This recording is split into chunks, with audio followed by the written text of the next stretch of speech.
y'all ain't planning on fucking these chickens, are you?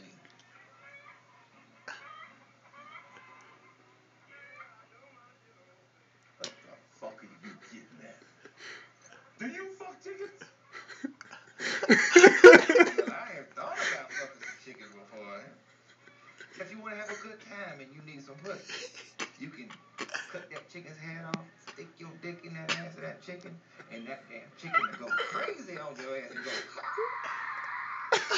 You saying that I would cut off a chicken's head, put my dick in it, fuck it, and go You gonna accuse me of fucking a chicken, motherfucker? No, I ain't calling it chicken fucking, but over there looks sexually frustrated.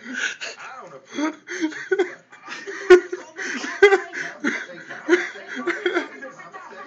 Grab the fucking chicken, Trayvon. Fuck you, chicken. Appreciate it. Thank y'all. Chicken. I saw right. Put it back there. Next time we go someplace else. We never buy chicken from him again, boss. Yeah, I know.